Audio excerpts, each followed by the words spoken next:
Hey everyone, this is Brother D. I'm here with one last video from my powered parachute transition training with Jim Mac Leay. I want to share some footage on how to lay out a powered parachute wing. Keep in mind as I explain what's going on that I'm no expert. And the following footage is also from my training, which took place nearly a month ago, and I haven't flown since. So there's probably some things that I've forgotten. The video that you're about to see is something that I personally watched over and over and was then able to go out and immediately lay out the wing on my very first try. This was something I had to demonstrate to get my solo endorsement. What you're about to see is called a stacked layout, and just as this video helped me, I believe it's going to help you too. Right here, I'm asking Jim about which direction the label needs to be facing on the wing bag. I've seen many videos where it faces toward the cart, but Jim has his facing outward. To which he explains that it's really a matter of personal preference. Just make sure you always keep it facing the same direction each time. As you can see, you pull until the wing slides out of the bag.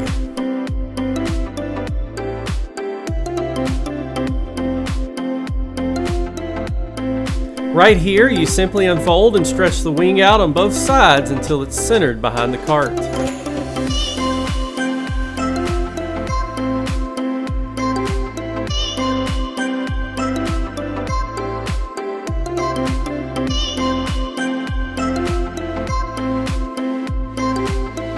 You then begin unzipping the line socks.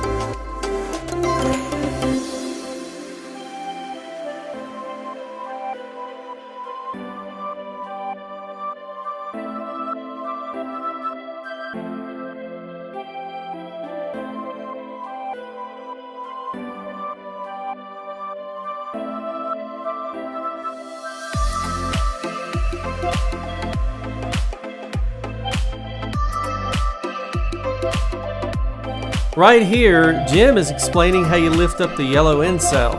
And where the yellow meets the red, which is the trailing edge, you grab a hold of it and pull it tight, and then lay it down.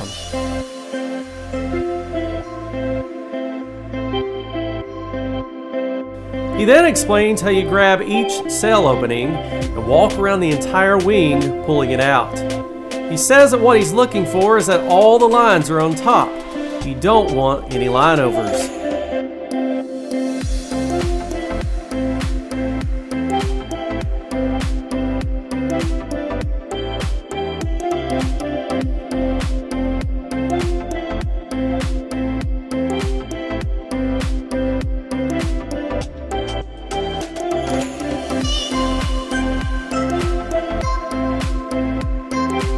Once again, at the end cell, Jim explains that you go around the edge of the cell, pulling out and making sure that all the lines are on top.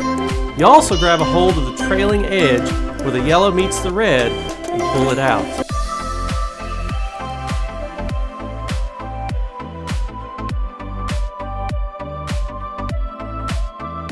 You then walk over to the lines and pull the steering line out while also pulling out the trailing edge, making sure the lines are on top and there are no tangles.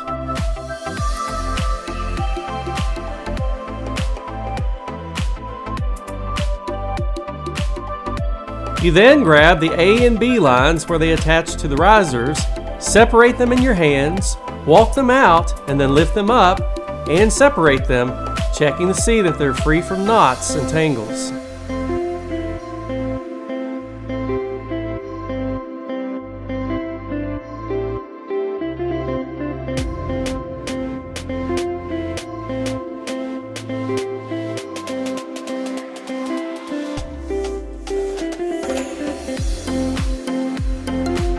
Here, Jim is explaining how the riser needs to be positioned on the cleat with the steering line facing downward and outward.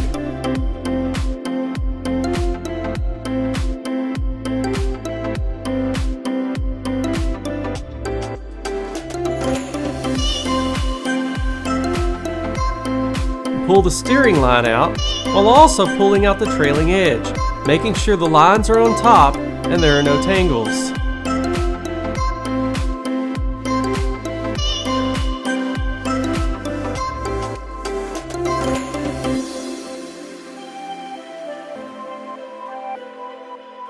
He then lets me have a go at separating the lines and checking for knots and tangles.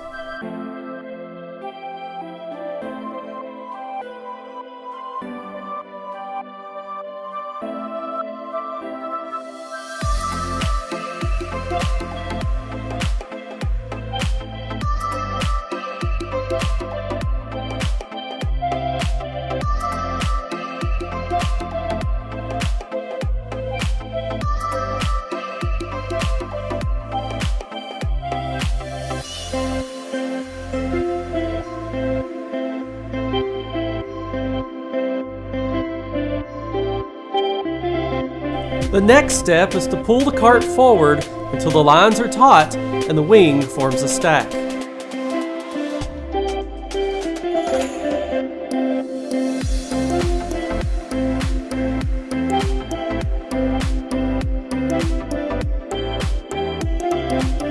Jim says that the last thing you need to do is make sure you pull out the center section of the trailing edge. You do so by finding the label and pulling it out to where it can be seen.